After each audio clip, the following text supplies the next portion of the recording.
Monsieur le Conseil fédéral, Mesdames et Messieurs, bonjour, bienvenue à cette conférence de presse. Ce matin, le Conseil fédéral a tenu sa séance ordinaire. Cette séance était précédée de l'échange annuel qu'il a avec le président de la direction de la Banque nationale, M. Thomas Jordan. C'est un échange de vues sur lequel vous avez eu une petite information sous forme de communiqué qui vous a déjà été distribué.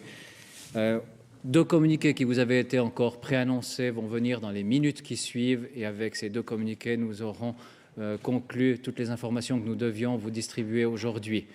Donc nous pourrons passer très rapidement au sujet du jour consacré à la prévoyance vieillesse 2020. J'ai le plaisir d'accueillir aux côtés de Monsieur le conseiller fédéral sur ce podium Monsieur Jörg Breschbühl, le directeur de l'Office fédéral des assurances sociales, qui s'exprimera aussi sur ce sujet, qui sera à disposition pour vos questions. Avant de passer à cette conférence de presse, est-ce que vous avez des questions sur la séance qui s'est déroulée ce matin? Monsieur Petigna, oui.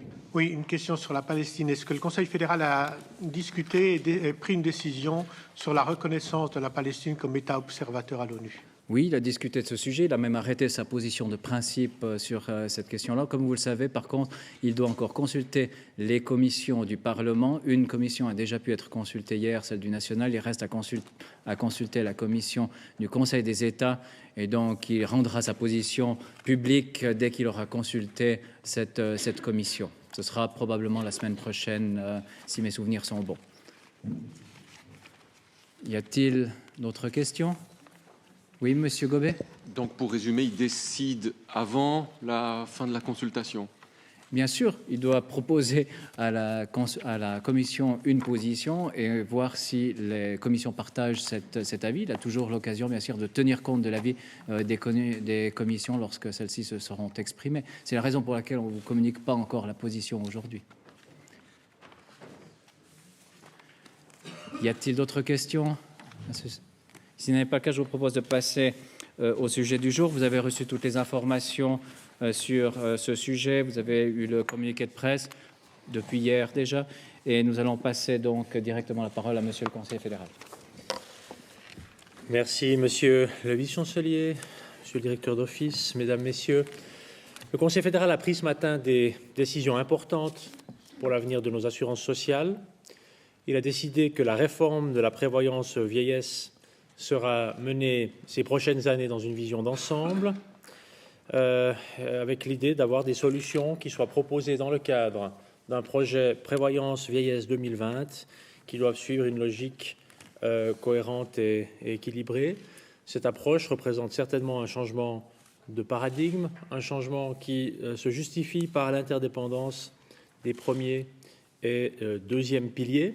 Ce qui est important, c'est qu'à la retraite, ces deux assurances se complètent pour pouvoir garantir à chacun une sécurité matérielle et sociale qui soit adéquate.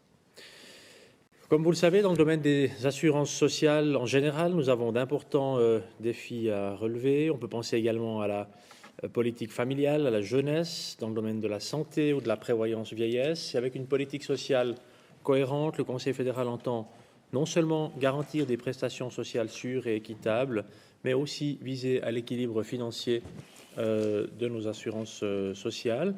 Et c'est dans cet état d'esprit que ces prochaines années seront abordés les travaux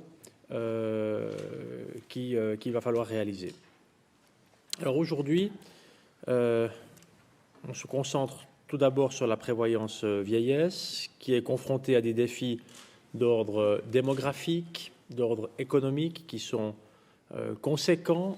Le directeur de l'Office fédéral des assurances sociales aura certainement l'occasion encore tout à l'heure de revenir avec vous sur ces défis. C'est vrai que la situation financière actuelle nous laisse un peu de temps pour préparer ces décisions, mais ce temps est compté et ce temps doit être bien utilisé. Et il importe que, dans un horizon raisonnable, la réforme prévue puisse commencer à déployer ses effets. Déployer ses effets veut dire vraiment avoir des mesures qui soient en force et qui commencent à avoir des conséquences. Et pour le réussir, il faut lancer la discussion aujourd'hui en ayant évidemment aussi en tête les différentes étapes qui sont à franchir. Donc ce matin, le Conseil fédéral a pris des décisions de principe et a fixé les orientations générales de la réforme de la prévoyance vieillesse. Et en principe, cette réforme doit être élaborée dans le cadre d'un projet de loi unique, commun au premier et au deuxième pilier. Les deux éléments fondamentaux pour permettre une réforme de la prévoyance vieillesse sont la confiance, d'une part, la sécurité, d'autre part. Das Vertrauen in die Leistungsfähigkeit der Altersvorsorge stärken. Punkt 1. Der Bundesrat will die AV und die berufliche Vorsorge in einer gemeinsamen Vorlage reformieren. Damit zieht er in die Lehren aus dem klaren Volksnein zur letzten Revision der AV und des WVG. Denn mit einer Gesamtsicht der beiden Säulen können deren Leistungen und Finanzierung fein aufeinander abgestimmt werden. Punkt 2. Die Menschen müssen die Sicherheit haben, dass ihre Renten nicht sinken und nachhaltig finanziert sind. Im Reformvorhaben muss der Bevölkerung aufgezeigt werden, mit welchen Leistungen die Einwohner rechnen können und wie die Sozialversicherungen nachhaltig finanziert werden. Klar ist heute, erste und zweite Säule müssen nach der Reform gemeinsam das heutige Leistungsniveau garantieren. Die Altersvorsorge soll das in der Verfassung garantierte Leistungsziel sicherstellen. Es sind also weder Rentensenkungen geplant noch abrupte Systemwechsel. Sur la base de ces deux grands principes qui vont servir de fil conducteur pour la réforme de la prévoyance vieillesse, le Conseil fédéral a donné ce matin 4 orientations générales. La première orientation, c'est l'âge de référence de la retraite qui sera fixé à 65 ans pour les hommes et pour les femmes. Ce seuil sera celui du niveau complet des prestations de vieillesse. À partir de là, le système de retraite actuel connaîtra une flexibilisation accrue. Les possibilités de retraite anticipée ou différée seront étendues, évidemment basées sur des principes actuariels, et nous allons dans ce cadre examiner attentivement les effets de ces mécanismes sur les plus bas revenus afin de vérifier les conséquences et de pouvoir maîtriser les conséquences de cette évolution. Des mesures incitatives, à côté de cela, seront tout particulièrement mises en œuvre pour permettre aux gens qui le peuvent et le veulent de travailler effectivement jusqu'à 65 ans et plus. Vous le savez, nous avons aujourd'hui un âge de la retraite, un âge de référence qui est fixé à 65 et 64 ans, mais nous avons un âge de la retraite réel qui est en fait d'environ 64 ans pour les, ou à peine plus de 64 ans pour les hommes, et de 62 ans et demi de tête, 62,6 pour les femmes. Et donc il y a une différence naturellement entre l'âge de la retraite et l'âge effectif de départ à la retraite. Le deuxième axe, la deuxième orientation importante, c'est que le taux de conversion minimal LPP sera adapté de manière adéquate à l'évolution des marchés financiers, de l'espérance de vie, ce qui signifie à la baisse. Et dans ce cadre-là, il faudra également envisager ou examiner et envisager des améliorations institutionnelles qui doivent avoir pour but non seulement de contribuer à une meilleure transparence dans la prévoyance professionnelle, mais également de mieux protéger les assurés. Le troisième axe ou la troisième orientation, les finances de l'AVS seront consolidées à long terme afin que l'assurance puisse faire face aux défis démographiques. Et pour atteindre cet objectif, tout en préservant le niveau des rentes, j'ai parlé tout à l'heure de cet objectif qui est vraiment l'élément important de la réforme, il faudra prévoir un financement additionnel. À ce titre, c'est plutôt la piste de la TVA qui est privilégiée parce qu'il importe que les générations de cotisants et de rentiers contribuent de manière solidaire au financement de l'AVS. Dernier axe, enfin, dernier élément d'orientation, l'AVS devra disposer d'un mécanisme d'intervention financier avec des règles légales et politiques clairement définies. On peut imaginer un mécanisme qui prévoit un premier seuil qui engage la responsabilité de prendre des mesures sur le plan politique, puis un deuxième seuil qui prévoit des mesures financières en cas de problème. Pour celles et ceux qui le connaissent, ça rappelle naturellement un peu le mécanisme d'intervention financier que le Conseil fédéral avait arrêté pour l'assurance invalidité et qui est actuellement en débat devant le Parlement, mais c'était à peu près dans le sens de la décision du Conseil fédéral. Toutes ces orientations et les modalités concrètes d'application et toutes les répercussions naturellement financières, économiques, sociales pour les différentes catégories de la population, également pour les assurances elles-mêmes, seront présentées au Conseil fédéral en principe à mi-2013. L'idée est qu'un projet de consultation, un projet pour une consultation publique puisse intervenir à fin 2013 pour un projet qui pourrait être transmis au Parlement à fin 2014, début 2015, pour parler un peu, du calendrier. Ensuite, ce serait dans les mains du Parlement, et là on peut faire aussi quelques hypothèses sur la durée de traitement, mais en sachant que le traitement par le Parlement lui appartient. Il faut naturellement tenir compte aussi d'une votation populaire sur un sujet aussi important, et donc d'encore un certain délai jusqu'à une entrée en vigueur. Nous souhaitons avoir une réforme qui puisse vraiment porter ses fruits, qui soit naturellement majoritaire, jusque devant le peuple, et qui puisse porter ses fruits à partir de peut-être 2019-2020. Les mots-clés, c'est confiance, sécurité, naturellement la transparence à l'égard de l'ensemble des acteurs et des personnes qui sont concernées.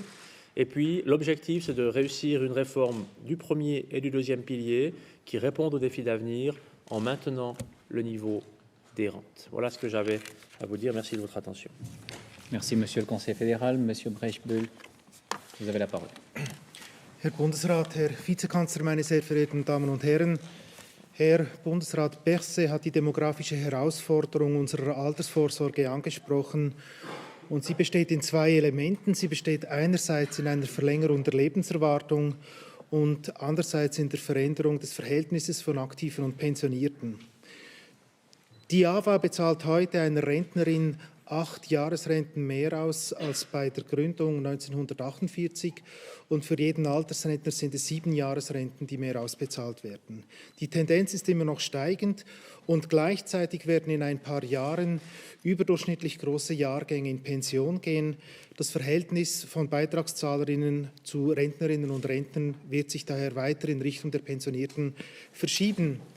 Das Rentenalter beschäftigt Bundesrat und Parlament dann auch seit mehr als 20 Jahren und es ist auch in der vorliegenden Reform ein Thema. Wir haben im Rahmen der Vorbereitungsarbeiten für diese Reform verschiedene Studien in Auftrag gegeben, welche 3 interessante Ergebnisse an den Tag brachten. Die Feststellung 1 ist, dass der flexible Altersrücktritt eine Realität ist. Circa 40% der über 58-jährigen Personen geben die Erwerbstätigkeit vor dem AHV-Rentenalter auf. Rund 1/3 arbeitet über das AHV-Rentenalter hinaus weiter und ungefähr 1/4 macht eine Punktlandung beim AHV-Rentenalter. Feststellung 2, es gibt eine Ungleichheit vor dem Tod. Eine Studie bestätigt frühere Untersuchungen, wonach die Lebenserwartung von schlechter qualifizierten Personen tiefer ist als jene von gut ausgebildeten. Und die dritte Feststellung betrifft die Arbeitgeber und hier hat es gezeigt, dass sie noch nicht über eine Alterspolitik verfügen.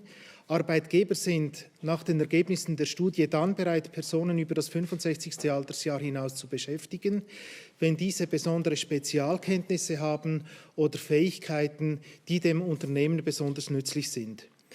An einer generellen Erhöhung des Rentenalters waren die in der Untersuchung befragten Arbeitgeber nicht interessiert. Der Bundesrat hat aus diesen Gründen davon abgesehen, eine generelle Erhöhung des Rentenalters vorzuschlagen. Er stellt dagegen ein Referenzalter von 65 Jahren für Frauen und Männer zur Diskussion. In diesem Referenzalter werden die vollen gesetzlich geschuldeten Leistungen ausgerichtet. Innerhalb einer noch festzusetzenden Bandbreite vor und nach diesem Referenzalter kann die ganze oder auch die halbe Rente, und das ist neu, vorbezogen bzw. aufgeschoben werden, verbunden mit versicherungstechnischen Kürzungen oder Zuschlägen. Es ist das Ziel des Bundesrates, dass möglichst viele Personen bis zum Referenzalter und wenn möglich darüber hinaus erwerbstätig bleiben. Die Anreize für einen vorzeitigen Rentenbezug sollen soweit als möglich beseitigt werden und diese Anreize finden sich in erster Linie in der beruflichen Vorsorge. Mit diesen Anpassungen würde eine wichtige Anpassung an die demografische Entwicklung vorgenommen. Die Verlängerung der Lebenserwartung wirkt sich aber auch auf die berufliche Vorsorge aus. Der Mindestumwandlungssatz gemäß BVG ist daher zu hoch und er muss gesenkt werden. Außerdem lässt sich die für den aktuellen BVG-Mindestumwandlungssatz notwendige Rendite mit einem Anlageportfolio einer durchschnittlichen Pensionskasse nicht erwirtschaften. Die Erfahrungen mit der Volksabstimmung vom März 2010 zeigen aber ganz klar, dass eine Korrektur des Umwandlungssatzes nur dann möglich ist, wenn das Leistungsniveau gehalten wird. Also hier gilt es von Anfang weg, Befürchtungen zu zerstreuen. Bei den Leistungen nach BVG, und ich betone bei den Leistungen des BVG, und ich spreche nicht von der überobligatorischen Vorsorge, gibt es keinen Spielraum nach unten. Es muss daher sichergestellt werden, dass die Senkung des Umwandlungssatzes kompensiert wird. Wir sind uns bewusst, dass diese Kompensationsmaßnahmen alleine nicht ausreichen. Es braucht Vertrauen in die berufliche Vorsorge und dafür muss insbesondere auch die Transparenz, gerade auch bei den Sammeleinrichtungen, verbessert werden. Wir werden daher verschiedene institutionelle Maßnahmen im Interesse der versicherten Personen in diesem Bereich prüfen. Ich danke Ihnen für Ihre Aufmerksamkeit. Merci, Monsieur le Directeur. Voilà, nous pouvons passer à vos questions. À qui puis-je donner la parole pour ouvrir cette ronde de questions? Monsieur Wüthrich. Oui, on parle volontiers d'âge de référence maintenant et pas d'âge légal, mais est-ce que c'est davantage qu'une différence purement sémantique? Ich glaube, es ist mehr als eine Différence purement sémantique. Wir gehen davon aus, dass die individuellen Bedürfnisse, und das zeigen die Untersuchungen ganz deutlich, sich in Richtung einer Flexibilität bewegen. Und es ist daher wichtig, dass die Versicherten in einer bestimmten Bandbreite ihre Rente beziehen können, wann sie wollen und auch in welchem Umfang sie wollen. Es braucht aber irgendwo einen Punkt, bei dem die vollen Leistungen ausgerichtet werden, und das ist bei diesem Referenzalter. Noch deutlicher als in der AV ist es in der beruflichen Vorsorge, dass es eben mehr ist als eine reine semantische Umbenennung, weil in der beruflichen Vorsorge haben Sie im Augenblick keine Verpflichtung für die Pensionskassen, auch den Aufschub der Altersrente zuzulassen, übrigens auch die vorzeitige Pensionierung nicht. Merci. Prochaine question, Madame Imzan. Vous voulez maintenir le niveau des rentes du deuxième pilier. Alors, à quelle mesure de compensation pensez-vous? Quelle mesure de compensation dans le deuxième pilier lui-même? Il y a toute une série de mesures techniques qui peuvent être prises dans le deuxième pilier, mais on peut penser notamment à ce qui concerne la déduction de coordination. Ce qui nous paraît essentiel, c'est de pouvoir être très attentif à la génération de transition. Parce qu'évidemment, si vous diminuez le taux de conversion, ça a des conséquences qui peuvent être immédiates et vous avez toute une génération qui a cotisé en partant d'autres points de départ ou d'autres prémices et qui voit les conditions changer. Et puis, à plus long terme, c'est clair qu'il y a la déduction de coordination dont j'ai parlé. On doit aussi discuter naturellement on peut aussi discuter des cotisations. Je ne sais pas si M. Brerbul veut aussi ajouter un ou autre mot sur cet élément-là. Also was man auch noch diskutieren wird, ist sicher der Beginn des Sparprozesses. Heute beginnt man erst mit 25 Jahren für das Alter zu sparen und es ist durchaus denkbar, dass wir diesen Zeitpunkt vorverschieben würden. Für die Invalidität ist man in der beruflichen Vorsorge beispielsweise bereits ab dem 18. Altersjahr versichert. Monsieur Gobet. Oui, dans ce projet, j'ai un peu de la peine à y voir. Hein, le projet qui porte la marque d'un ministre socialiste. En quoi, les femmes à 65 ans, la baisse du taux de conversion, en quoi la gauche peut y retrouver des éléments de satisfaction? Merci pour la question. D'abord, j'aimerais juste vous rappeler qu'il s'agit à partir de maintenant d'un projet du Conseil fédéral. C'est le premier élément. Deuxième élément, c'est que c'est un projet qui permet de répondre aux immenses défis que nous avons sur les 20 à 30 prochaines années, sur le plan démographique, sur le plan de l'évolution économique, en garantissant le niveau des rentes. Et donc en garantissant la sécurité pour l'ensemble des personnes qui sont maintenant concernées et qui seront concernées à l'avenir. Vous pouvez considérer que c'est quelque chose qui n'est pas particulier ou qui n'a pas de valeur particulière. Je crois au contraire que c'est comme ça qu'on peut générer de la confiance et toute la transparence nécessaire pour garantir un succès de ce processus auprès de l'ensemble de la population, à gauche comme à droite. C'est clair qu'on ne va pas réaliser une grande réforme de la prévoyance vieillesse sans devoir, sur tous les éléments où c'est possible, chercher des compromis. Dernier point, sur l'âge de référence de 65 ans pour les hommes et pour les femmes, vous devez vous souvenir qu'il y a eu des périodes où on avait d'autres chiffres qui étaient dans le débat public. Prochaine question. À qui puis-je donner la parole? Monsieur Nebel.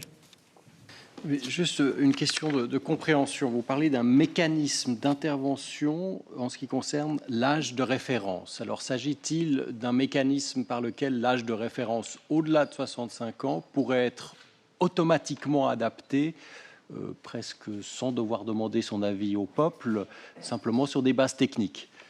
J'aimerais d'abord que vous me disiez où vous avez vu que le mécanisme d'intervention concerne l'âge de référence.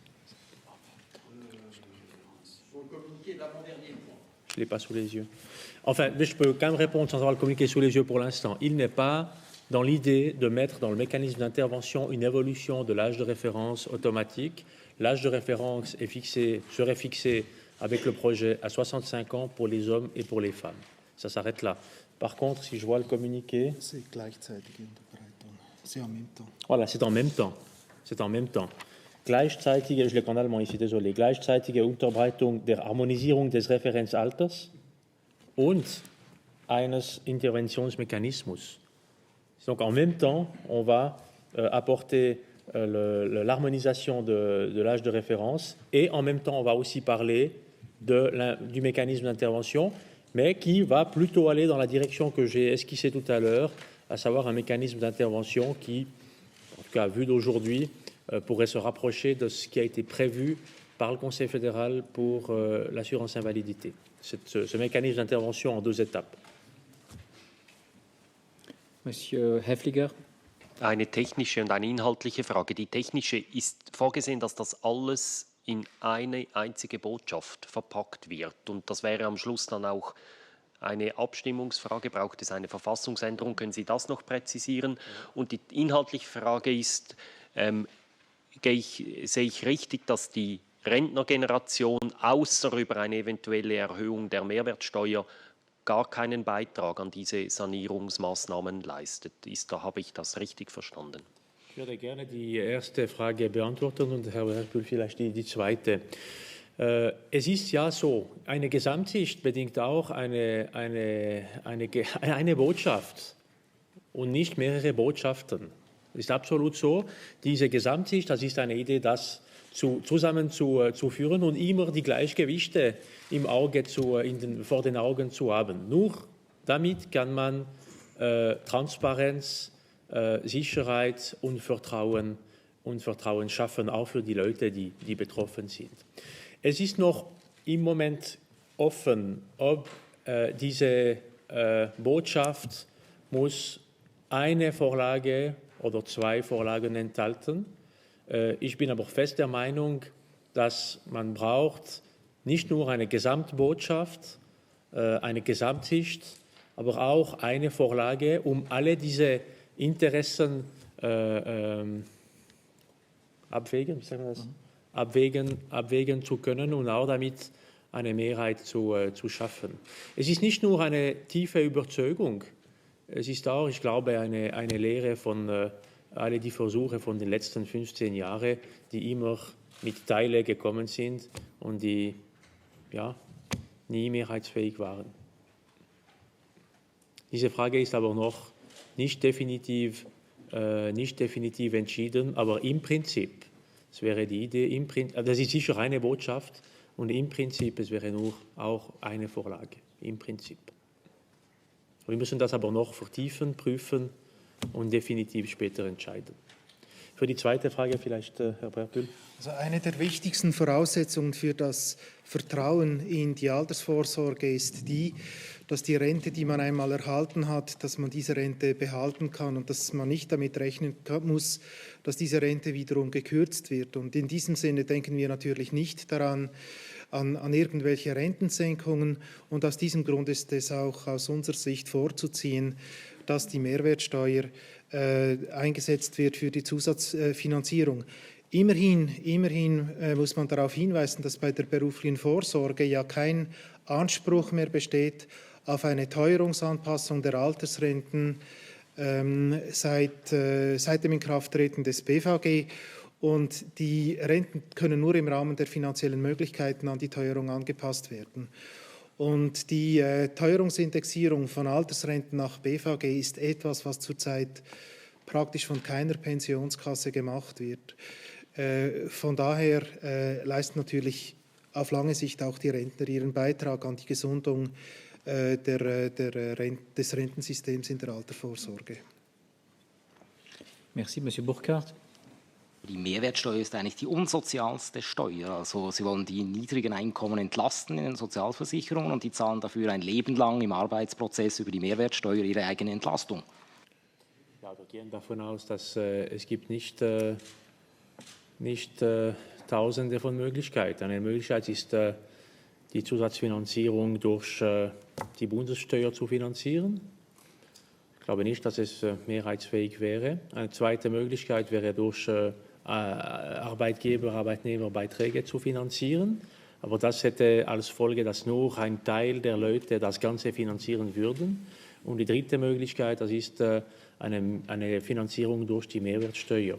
Sie haben erwähnt, dass die Mehrwertsteuer ist nicht, wie haben Sie das erwähnt? Unsozial gesagt, ja. Aber deswegen kann es prioritär benutzt werden für die Finanzierung von die sozialste oder die sozialste Versicherung, die wir haben. Vielleicht darf ich da noch ergänzen, wenn wir jeweils sagen, wir erhöhen die Mehrwertsteuer um 1%, also bereits das Demografieprozent in der AV, dann ist das nicht ganz richtig, weil die Abstufungen, die im Mehrwertsteuersystem drin sind für die Güter des täglichen Bedarfs, die gilt natürlich auch für die Mehrwertsteuerprozente der AHV. Und insofern haben wir die soziale Korrektur auch für die Finanzierung der AHV drin. Madame Fontana. Hat sich der Bundesrat auch überlegt, gewisse Punkte wie die Erhöhung des Frauenrentenalters vorzuziehen? Weil wenn jetzt diese Reform nicht gelingt, dann sieht es dann düster aus für die AHV. Ja, ich verstehe die Frage. Sie fragen da, ce que je dis toujours, c'est qu'un chat échaudé craint l'eau froide et qu'à partir du moment où on a eu des échecs les dernières années, on se dit comment est-ce qu'on va avoir un succès cette fois-ci. Es ist aber nicht vorgesehen, Elemente vorzuziehen, was die Methode hat auch klar gezeigt in den letzten Jahren, es war nicht mehrheitsfähig. 65 war auch mal eine Diskussion im Parlament, nicht mehrheitsfähig. Senkung des Umwandlungssatzes, aber allein, ohne Begleitmaßnahmen, ohne Sicherung, ohne Vertrauen, ohne diese Transparenz, war auch nicht mehrheitsfähig vor dem Volk. Und die große Differenz jetzt ist zu sagen, okay, wir nehmen die Maßnahmen, die nötig sind, technisch, aber unter Bedingung Erhalt des Leistungsniveaus. Und damit wollen wir Vertrauen und Sicherheit schaffen für alle die Akteure, die betroffen sind im Parlament und auch nachher für die Leute, die abstimmen werden darüber.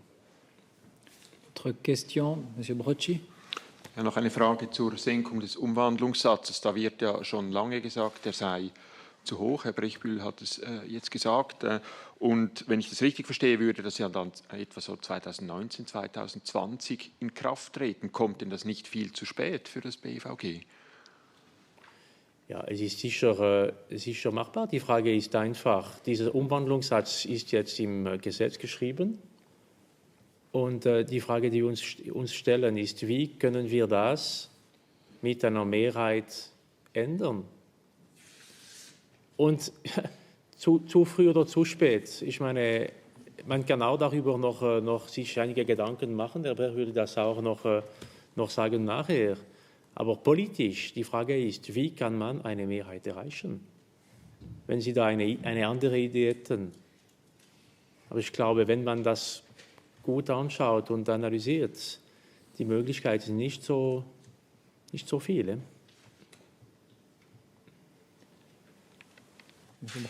Ich glaube, man muss zuerst darauf hinweisen, dass was wir hier vorschlagen, ist ja die Anpassung des Umwandlungssatzes im BVG.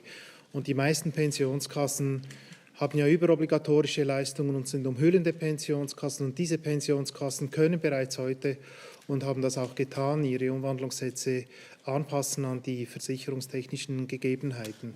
Der zweite Punkt ist, es läuft zurzeit immer noch die Übergangsregelung der ersten BVG-Revision, die eine stufenweise Senkung des Umwandlungssatzes vorsieht. Die läuft sowieso noch bis 2015. Und eine der Achillesfersen der letzten Vorlage war genau die, dass man in die Übergangsbestimmung der ersten BVG-Revision eingegriffen hat. Und das Dritte ist, wir brauchen tatsächlich, also ich habe mich zur Vorbereitung auf diese Reform auch nochmal in die VOX-Analyse zur Abstimmung zum Umwandlungssatz vertieft. Und dort kommt ganz klar die Botschaft heraus, es besteht ein weit verbreitetes Misstrauen gegenüber gewissen Pensionskassen. Und hier müssen wir die Transparenz verbessern. Und das bedingt gesetzliche Anpassungen und die brauchen ihre Zeit. Und ohne dass wir diese Verbesserung der Transparenz hinbekommen, bin ich auch nicht überzeugt, dass die Leute bereit sind, mehr in die berufliche Vorsorge zu bezahlen, um ihre Leistungen dann zu erhalten. Merci. Y a-t-il encore des questions? Oui, Madame. J'ai une question technique à propos de la réduction du taux de coordination dans la LPP. Est-ce que ça veut dire que vous allez augmenter le seuil d'accès au deuxième pilier et puis réduire la part couverte par la part légale Enfin, expliquez-moi, s'il vous plaît. En effet, il y a deux montants qui sont décisifs dans la prévoyance professionnelle. Le premier montant est le seuil à partir duquel on est assuré obligatoirement dans la prévoyance professionnelle, et ce seuil ne sera pas changé. Ça ne sert à rien d'assurer obligatoirement des personnes qui ont seulement des revenus bagatelles. L'autre montant qui est très important, c'est la déduction de coordination. Et pour compenser les effets d'une diminution du taux de conversion, ça pourrait en effet faire du sens. D'ailleurs, on l'a fait comme ça dans la première révision LPP, d'abaisser ce seuil de coordination, donc d'augmenter le salaire assuré des personnes sans qu'on modifie les conditions pour être assurées ou non à la prévoyance professionnelle obligatoire. Une autre question, monsieur? Für die Erleichterung der vorzeitigen Pensionierung bei tiefen Einkommen gab es bisher 2 Anläufe unter Ruth Dreifuss mit der Gießkanne, unter Pascal Couchepin mit gezielten Beiträgen für bestimmte Gruppen. Werden Sie auf diesen Vorschlägen weiterarbeiten oder wollen Sie da das Rad neu erfinden? Okay, ich habe in meiner Einführung gesagt, dass eine der Studien gezeigt hat, dass es eine Ungleichheit vor dem Tod gibt. Also die Lebenserwartung von Personen ist tatsächlich von Personen, die schlecht qualifiziert sind und dann entsprechend auch häufig in Berufen arbeiten, die gesundheitsschädlicher sind als andere, die haben eine tiefere Lebenserwartung als gut qualifizierte Personen. Und in diesem Rahmen möchten wir prüfen, ob wir dieser eigentlich versicherungstechnischen Schlechterstellung von schlecht qualifizierten Personen beim flexiblen Rentenalter Rechnung tragen könnten. Aber Sie müssen das ja irgendwie finanzieren. Das gehört, also was es kostet und wie man es finanzieren könnte, das würde gerade zur Prüfung gehören. Monsieur Burkhardt? Aber das sind ja Durchschnittswerte. Also ich denke, gerade Sie beide werden ja wohl ein nicht geringes Einkommen haben und auch nicht eine sehr hohe Lebenserwartung. Und umgekehrt gibt es niedrige Einkommen, die höhere Lebenserwartungen haben. Ist das nicht sehr ungerecht?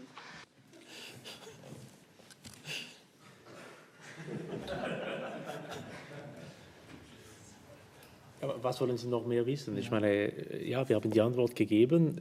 Diese Fragen werden wir genauer prüfen. Das war genau die Idee. Es gibt heute die Eckpunkte, die Orientierungspunkte. Wir haben jetzt aber eine große Arbeit zu machen. Wir versuchen es auch, das ist auch sehr wichtig, vielleicht nochmal hier zu erwähnen, auch ziemlich transparent zu machen. Ich meine, wir machen Zwischenschritte. Oder? Der nächste Schritt wird im Mitte 13 sein, Vernehmlassungsvorlage Ende des Jahres. Und wir brauchen auch die Zeit, um das jetzt zu entwickeln. D'autres questions? Oui, Monsieur Häfliger. Zum Vorgehen nochmals eine Frage. Sie hoffen jetzt, dass der globale oder umfassende Ansatz funktioniert. Es könnte ja auch sein, dass sich die Nein-Mehrheiten aus den einzelnen Elementen addieren. Haben Sie dafür auch keine Angst? Die letzten 15 Jahre haben sehr klar gezeigt, wie schwierig es ist, Mehrheiten zu haben für Reformen in der Altersvorsorge. Wenn wir das genau anschauen, und der Herr Berbel hat es noch erwähnt, warum gab es bis jetzt nur sehr schwierig Mehrheiten es gab schon Mehrheiten für technische Reformen, aber eine technische Reform wird da nie genügen, oder? Wir brauchen mehr. Und wie kann man eine Mehrheit für eine große Reform bekommen? Mit Klarheit, Transparenz, Sicherheit, Vertrauen. Wie jetzt schafft man Klarheit, Transparenz, Vertrauen und Sicherheit? Nur wenn wir auch in der Lage sind, alles auf den Tisch zu legen, zu zeigen, was können wir tun, was sind die Auswirkungen, und nachher werden wir noch sehen, wie es aussieht im Parlament. Aber die Verantwortung des Bundesrates ist nicht nur zu sagen, da gibt es ein Problem. Es geht nicht, wir werden schon größere Probleme bekommen in 10 oder 15 Jahren. Die Verantwortung geht weiter. Es ist auch zu zeigen, wie kann man mit dieser Ausgangslage etwas bewegen und eine Mehrheit bekommen. Ich habe gesagt vorher, ich bin tief überzeugt, dass nur so kann man Vertrauen, Sicherheit, Transparenz schaffen. Aber das ist nicht nur eine tiefe Überzeugung, nicht nur eine persönliche Überzeugung. Ich habe auch genau angeschaut, wie es ist passiert in den letzten 15 Jahren. Überzeugung und Lehre aus der Vergangenheit, wenn ich das so sagen darf. Und auch noch ein Wort. Mit dieser Methode, die Verantwortungen werden auch absolut klar verteilt. Mit einem Projekt, es ist nicht mehr möglich zu sagen, ja, wir sehen schon, dass es braucht eine Reform, wir werden das schon machen, aber ja, so nicht das, aber später schon. Wenn wir ein Projekt machen mit alle die nötige Klarheit, ja, man muss nachher einfach jeder Akteur muss auch seine eigene Verantwortung wahrnehmen. Der Bundesrat macht das. Es gibt nicht nur den Bundesrat, nachher gibt es alle die anderen Akteure, das Parlament, alle die sozial, wirtschaftlichen, ökonomischen Akteure und am Ende das Volk. Monsieur Nebel. Une des raisons pour laquelle la votation pour la baisse du taux de conversion a été refusée, c'est en raison du slogan du Rentenklau. Il n'y a pas suffisamment de transparence chez les assureurs, notamment privés. Est-ce que vous, personnellement, vous avez l'impression qu'avec plus de transparence, cela, et donc peut-être potentiellement plus de rentrées, aussi un meilleur retour sur l'investissement pour les assurés, on pourra éviter une partie des sacrifices qui pourraient être demandés aux assurés? Si j'ai bien compris votre question, vous me demandez si, avec les attentes et les éléments qu'on peut mettre en œuvre et qui pourraient concerner les assureurs vie, est-ce qu'on pourrait, par exemple, avoir des retours plus élevés, des économies du côté des frais de gestion notamment, ou bien c'est toute la question du legal quote dont vous parlez aussi. Ça, c'est clair que c'est un des éléments sur lesquels nous allons travailler. Et c'est clair pour moi aussi que je suis prêt, je l'ai dit aujourd'hui avec le Conseil fédéral, nous sommes prêts à régler aussi les problèmes techniques qui se présentent. mais pas juste pour régler les problèmes techniques, aussi pour faire véritablement un pas avec l'ensemble du système de prévoyance vieillesse. Et ça signifie naturellement aussi mener la discussion sur les assureurs du deuxième pilier, sur les assureurs vie. C'est la question de legal code est une question qui devra être traitée. La question de la transparence et des coûts d'administration également. C'est clair que ça fait partie de la discussion. Et pour répondre à votre question, oui, c'est un des éléments sur lesquels on va travailler. Merci. Y a-t-il encore une question? Oui, Monsieur Friedli. Ich habe noch nicht ganz verstanden, was die AHV betrifft. Sprechen Sie ja davon, dass 9 Milliarden in etwa fehlen werden bis 2030. Jetzt, welches Verhältnis zwischen Einsparungen und Einnahmen schwebt Ihnen in etwa vor? Ist das halb-halb oder ist das anders? Ist das schon machbar? Das ist noch nicht machbar. Was sagen Sie jetzt? Es ist im Moment ziemlich schwierig, genau zu sagen, weil wir werden, es gibt dieses Erhalt-Leistungsniveau, es gibt aber auch absolut klar die Idee, den reellen Rentenalter zu erhöhen oder so stark wie möglich vom Referenzrentenalter anzunähern. Es gibt auch einige Punkte, einige Leistungen, die wir auch anschauen müssen, oder? Die Idee ist nicht nur über die Finanzen zu sprechen, aber auch eine Reform und eine Renovierung ist nicht das Wort, aber eine Evolution der Altersvorsorge. Und es ist wirklich verfrüht, jetzt das schon in Prozent oder so zu sagen. Aber vielleicht, Herr Brehr, können Sie also was es ja auch noch schwierig macht, die 8,9 Milliarden Franken, das ist das Ergebnis eines Prozesses, oder? Und bei den Einsparungen beim Rentenalter und bei anderen Maßnahmen ist es ja das Gleiche. Deshalb wollen wir ja, dass diese Maßnahmen so rasch als möglich ins Parlament kommen können, weil wir nicht in die Lebensplanung der Leute eingreifen wollen, brauchen wir Übergangsregelungen. Also die Einsparungen werden auch nicht sofort kommen, sondern erst im Verlauf einer gewissen Zeit. Und diese Übergangseffekte müssen wir auch noch genau berechnen und deshalb können wir heute noch nichts sagen. Merci. Y a-t-il encore une question? Ça n'est plus le cas, donc je vous propose de conclure ici. Merci à toutes et à tous et excellent après-midi.